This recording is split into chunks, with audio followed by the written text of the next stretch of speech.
Un día como hoy, pero de 1939, el presidente de México, Lázaro Cárdenas, mostró su solidaridad con los españoles y españolas que querían salir de un país en guerra.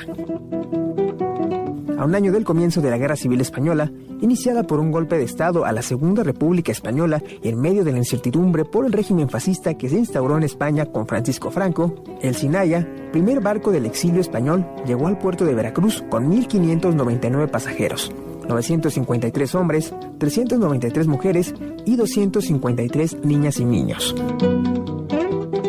85 años después de uno de los exilios más grandes que han llegado a México, las familias de aquellos viajeros forzados a dejar su hogar no olvidan este gesto de amistad. Así lo recuerda para Imer Noticias el poeta español Luis García Montero. Para mí la cultura del exilio fue la cultura que yo heredé, y buscar a mis mayores fue buscar a toda la tradición republicana que había tenido que salir en España después de la derrota en 1939. Y México fue un país de acogida importantísimo, no solo para los grandes nombres intelectuales, y aparte de los intelectuales, pues hubo muchos hombres y mujeres que se sintieron acogidos por México, cuando buena parte de las democracias europeas, por miedo a Hitler y Mussolini, abandonaron a la democracia española. Las cifras oficiales detallan que hasta 25,000 refugiados y refugiadas encontraron un segundo hogar en México y que de hecho jamás abandonaron.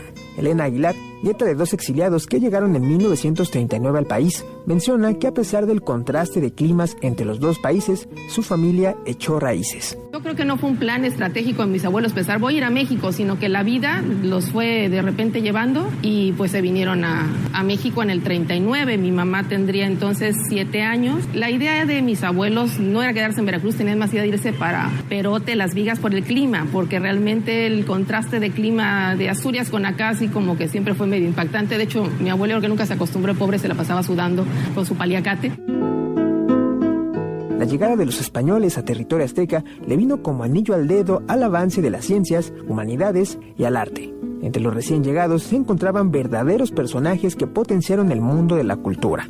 En el programa Historia para Todos, del IMER, el historiador Javier García Diego hace un pequeño recuento de algunos de los artistas que llegaron del exilio.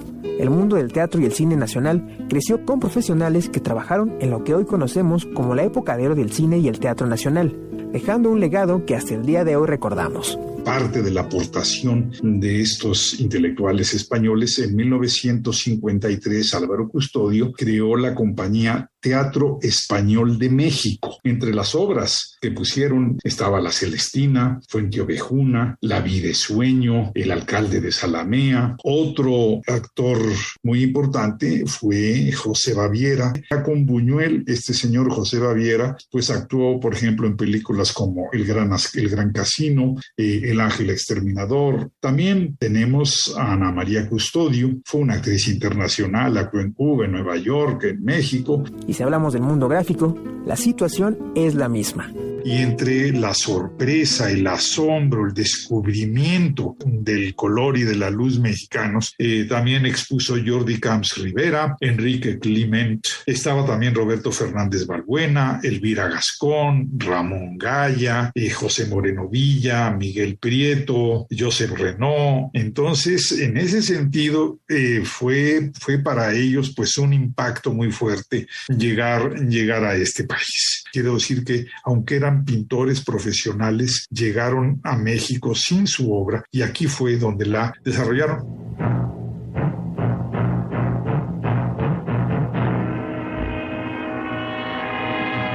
Tal vez recuerde los pósters de películas icónicas de cine mexicano como El Santo contra las momias o el clásico de María Félix, Enamorada. Sin un español, tal vez estos pósters nunca hubieran existido. El cartelista Joseph Renaud trajo a estas tierras una tecnología que permitió crear y mejorar carteles de cine. Así lo dijo el doctor García Diego y Carlos Renaud, sobrino del artista. No fue nada más que llegaran y tuvieran estos españoles una imposición sobre la cultura mexicana. No, lo que realmente fue benéfico fue que hubo una integración. Renaud fue el primer cartelista que introdujo el dibujo con la pistola de aire en México. Eso permitió que se hicieran tirajes de 2,000, 3,000 carteles sin ningún problema. Hasta su muerte en 1975, México se negó a reconocer el gobierno militar de Francisco Franco y el gobierno de Cárdenas brindó apoyo significativo a la resistencia del Frente Popular Español. Envió armas, brindó asistencia financiera e incluso facilitó su evacuación a través del CERE, Servicio de Evacuación para Españoles, hecho que permitió que los abuelos de Isabel Ortega, médicos de profesión, pudieran sobrevivir. Esta asociación lo que hizo fue darles un apoyo, o sea, cada día ellos tenían que hacer la fila, les daban 2.50 pesos, 2.5 pesos a cada adulto y 2 pesos para la niña cada mañana para que con eso pues comieran y con eso tenían que hacerse una vida. Entonces de aquí se van a Ciudad de México, ahí seguía el CERE apoyándolos y ya ensayan de poner pues un consultorio y les recomendaron irse a Tampico, una plaza donde había paludismo, un puerto un poco insalubre. Hace ya 85 años que 1.599 españoles y españolas abandonaron la vida que conocían para formar una nueva, aunque a la fuerza y con miedo, poco a poco se fueron ganando un lugar en la familia mexicana hasta convertirse en unos más de nosotros, con un legado que no podemos negar, habla Juan Luis Bonilla Ríos, director del Ateneo de España en México, asociación encargada de difundir la memoria del pueblo exiliado. Los descendientes de refugiadas y refugiados, las instituciones que fundaron y siguen existiendo en la actualidad, entre ellas las escuelas o el propio Ateneo Español, las nuevas generaciones siguen aprendiendo, los testimonios que se transmiten de generación en generación y han quedado asentados en innumerables publicaciones, todo ello constituye un patrimonio único e irreemplazable. En situaciones como el exilio español, derivado del alzamiento militar contra la República y una guerra civil que causó la muerte de más de 500,000 de personas, siempre se hace un llamado a no olvidar. Pero, ¿por qué no hacerlo?